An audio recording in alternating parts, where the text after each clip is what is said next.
WNST, Towson, Baltimore. Baltimore Positive. We're positively down here at the beach. We're in Ocean City, Maryland. It's all brought to you by our friends at the Maryland Lottery. 50th anniversary here, 25th anniversary at WNST. Our friends at Window Nation, 866-90Nation. Do what I did a year ago. Get yourself some windows. And our friends at Raskin Global who've given me the crab mallet with the beer bottle opener on the side. It has not been christened at Costas. I promise it will get there.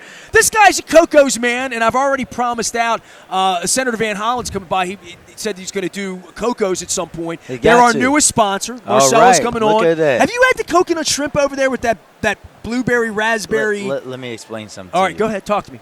When I go to Coco's, I don't look at the menu. I sit down. They bring me a double crab cake platter because that's the only thing I ever had at Coco's. Well, that's your first mistake as the mayor. You need to expand your horizons on that menu because there's other things on that menu. It is other things on the menu.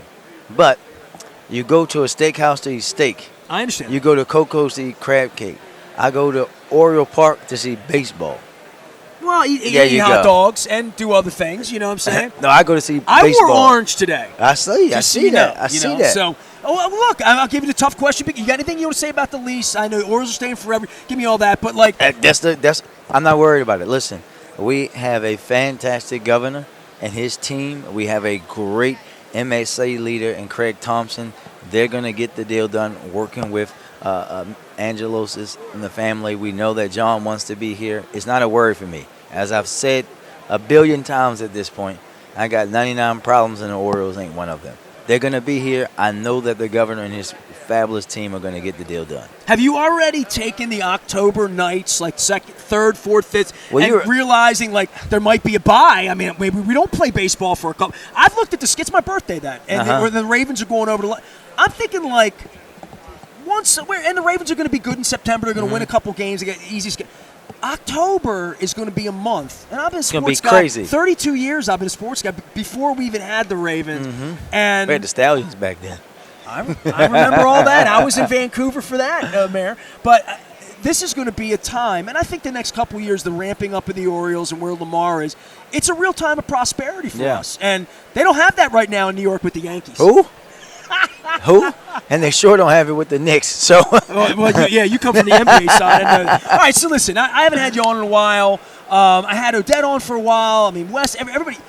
The state and the city, and coming over here to Ocean City and what you hear about our city, and I don't want to go in for this or that. And then the Orioles are selling tickets. My wife and I are going down to Earth, Wind, and Fire and Lion. Everybody in the city was at Best of Baltimore last night, or they were at Barry Manilow last night. I got Artscape. You got Nile Rodgers and Chic coming in, and got you've seen City my Live moves. Next we'll weekend. talk about my dance moves in a minute. But the city itself. Crime down. I mean, there are some measurable things that happen, and then Cherry Hill happens, and here we go again. But you have a lot that you can say. We're making progress in this city. Listen, there aren't many cities out here that are running 20+% reductions in homicides, right? We look to our sister city in the South in D.C., where you see their violent crime is up 34% versus ours being down. And it's something that we should recognize, that we still have a long way to go, but we have to recognize that progress, because that is significant progress in reducing. Carjackings are down 35%. And people are coming to downtown. You've been to the CFG Bank Arena. I come into the city all the time. People are always there. I think that we just have to get folks out of this myth that no one's going to come. I went to the preseason game. It was 50,000 people there. The Orioles, when you saw those back-to-back weekend series we had with the Spankies and the Metropolitans, or whatever they're called, from New York, and you saw the amount of people there and how the city looked on Sunday night baseball, how the city is vibrant. The CFG has reinvigorated that part of downtown. It's become one of the major concert venues on the East Coast. I was there celebrating on August 11th the birth of hip-hop. Hip-hop's birthday with LL Cool J and Queen Latifah and Rakim, the God MC himself, with a crowd full of people. It's a great time. It's a great, LL did a great performance. It's a great time to really get on the bandwagon of the city, because folks are there. And I'm hearing it from the folks here, people who are from Hagerstown and Cumberland and Southern Maryland, where I went to college in St. Mary's, who say they love coming to Baltimore. They love coming to the games. They love coming to eat. And they've been seeing the changes that have happened over the last couple of years. And we just have to make those folks who are naysayers do one of two things. Either come to see the changes or shut up and allow the folks who are coming to enjoy themselves and let them be miserable by themselves.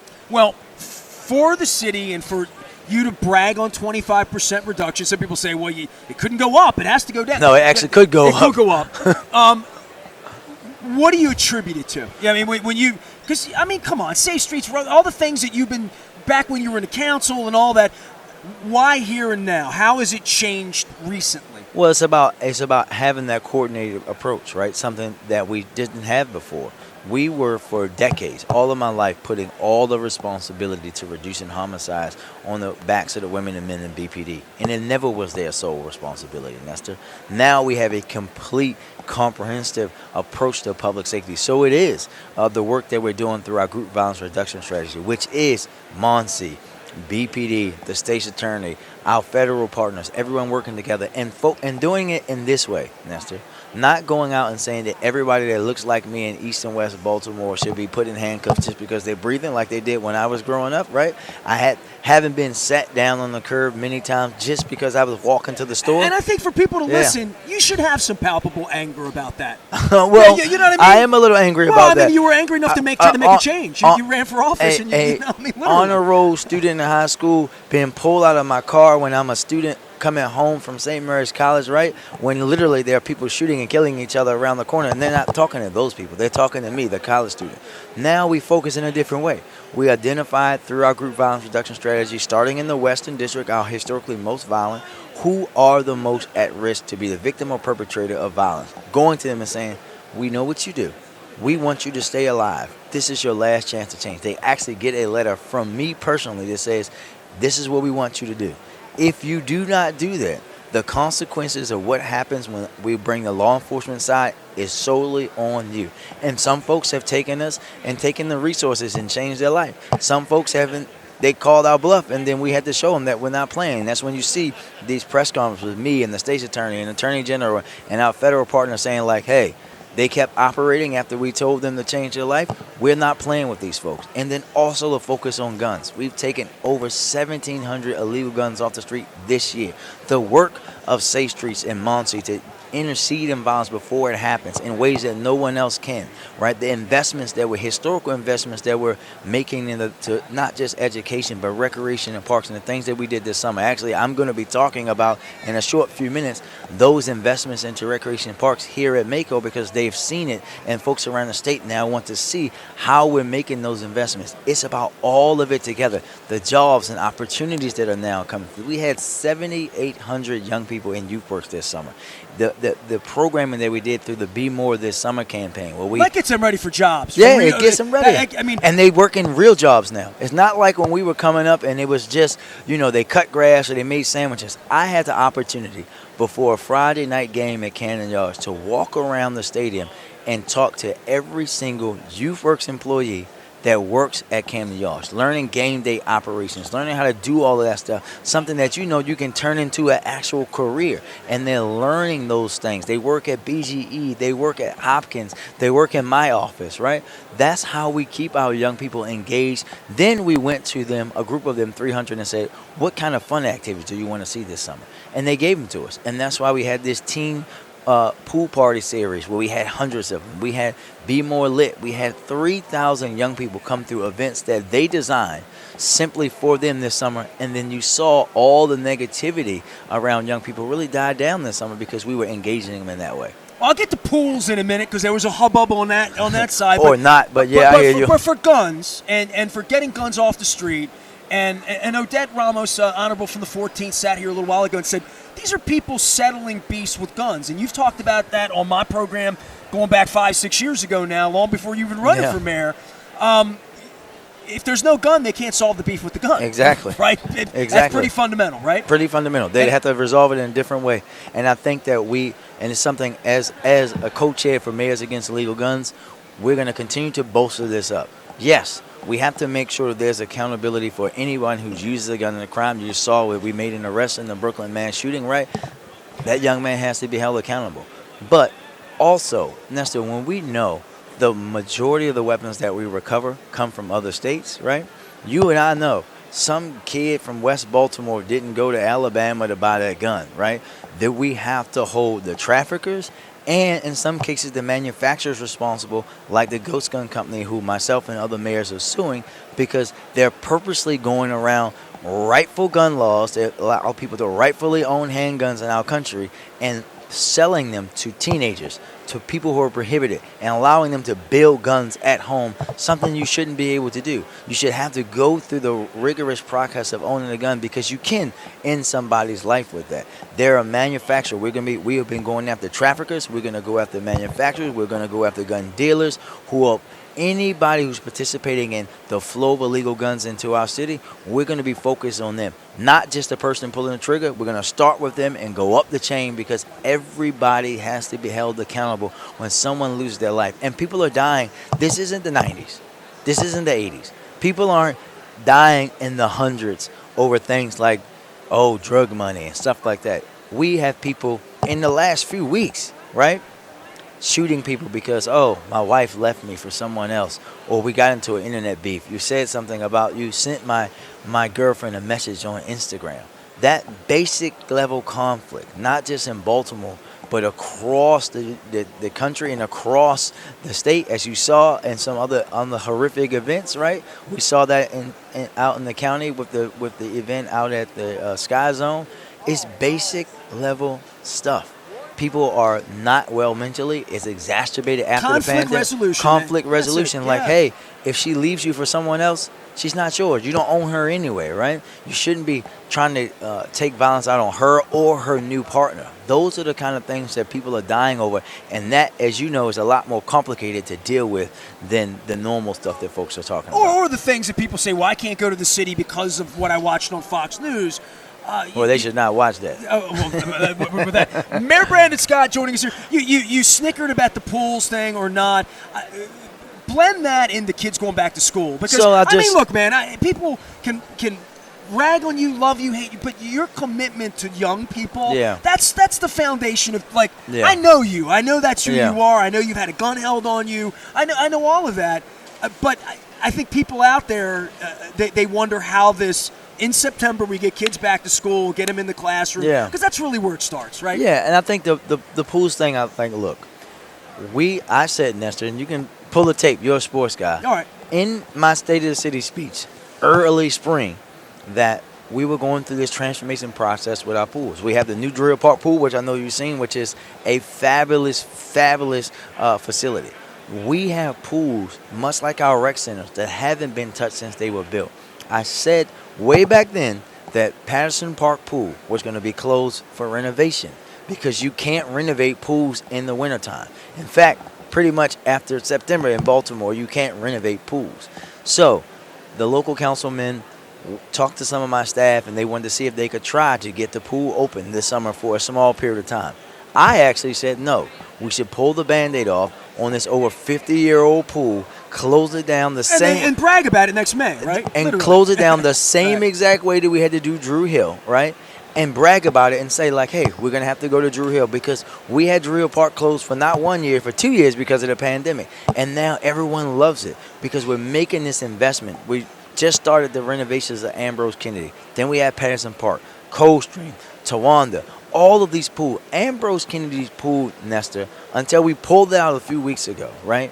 They had a metal fence in the middle of the pool to divide deep and shallow. Why was that ever acceptable?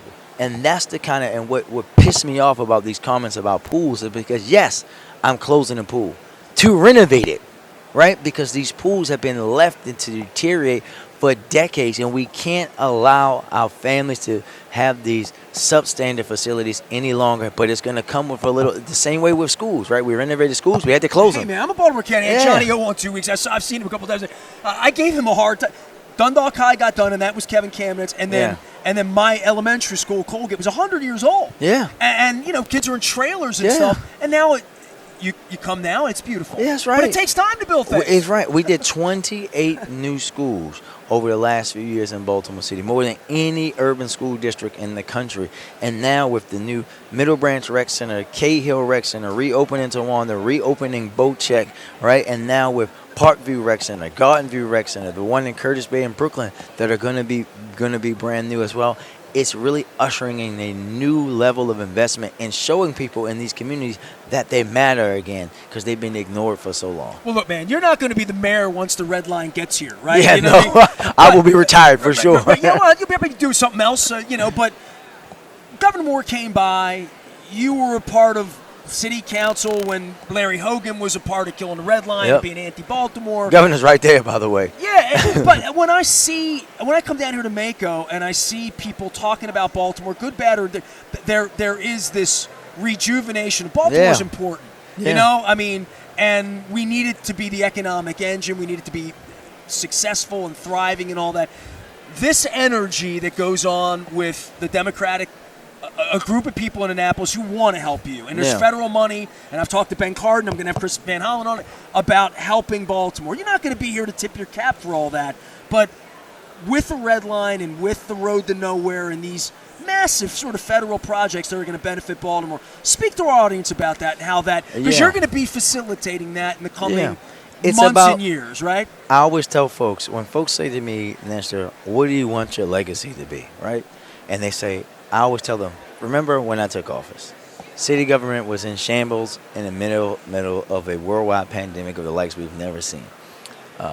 Everyone doesn't get to be the person that cuts the ribbon on a nice new fancy thing. Oh, man, you wore the black hat every time you closed a business, people. Yeah. And Johnny had that in the county. And county. Literally. But now, just as important as the person who lays that last fancy thing at the top are the people who built the foundation. Because if the foundation is weak, everything else shall crumble. That I revel in this role of being the person that gets to put that infrastructure down, to start to build these schools and rec centers, to start the highway to nowhere, to work with the governor to restart the red line. Because when it's done, history will look back and say, these are the folks that were in on the ground level. This is how they got done. And this is why we, as they say, stand on their shoulders. I know I stand on the shoulders of folks like Elijah Cummings and Kirk Smoke who came before me, right? Someone will stand on my shoulders, and it's my job to make sure that they have the strongest foundation possible so that they can take the city to its highest heights. Mayor Brandon Scott is our guest here. We're down here at Mako. It's all brought to you by our friends at the Maryland Lottery, celebrating 50 years. We are celebrating 25 years here as well. You talk about this foundation and these decisions being made. The amount of money and the red line and where that will go. You're in on these meetings. What should folks know about that money that's coming in here? Well, one, they should know that listen, it's in the initial phases. We know that we have kind of a blueprint from before, but what we want to make sure is that we're connecting from Social Security out to Bayview, making sure that West Baltimore and Western Baltimore County right there all get the things that they need to be able to make it to these jobs at Trains Point and other places so that we can really become a city and a region of 21st century transportation. That's what this is all about, and I look forward to working with our partners to make it happen. And I know I got to run because I got some other ones to do, but thank you very much, sir, as always. Orioles or Ravens win championship first? Well, Orioles only because the season ends, folks, but they're both going to win it. That's the answer I've had from every. I wore orange for you today, man. Let's we got to go. get to a ball game. Good Let's to see go. you. Thanks Always. for coming by. Thank you. Coco's next time. Everybody wants to go to. I don't know, man. You know, Coco's next time. Maybe you and Senator Van Hollen together. Or we'll switch it up. I'll take you to the place that won Best Pizza, Frank's Pizza, next time. That's not a crab cake tour. It's a pizza tour. I know. It's a pizza tour. You said I should try something different. All right, there we go. I'll bring you over Coco's Crab Cake. Mayor Brandon Scott joining us. Drop the mic. I like the sound of that. There it is. He just dropped the mic. We're down here at Mako. Our friends at Window Nation have sent us down here as well. 866-90-NATION. We didn't even talk about my dance moves. I forgot. I was going to talk about the Janet Jackson. 866-90-NATION. You buy two, you get two free. Our friends at Raskin Global, the American Dream, and a pretty good crab mallet as well. We're back for more down here in Ocean City. We got great guests. We're going to be joined by Congressman Chris Van Hollen. Excuse me, Senator Chris Van Hollen is going to join us, as well as others. I'm making a mess of it. We're in Ocean City. Back for more right after this.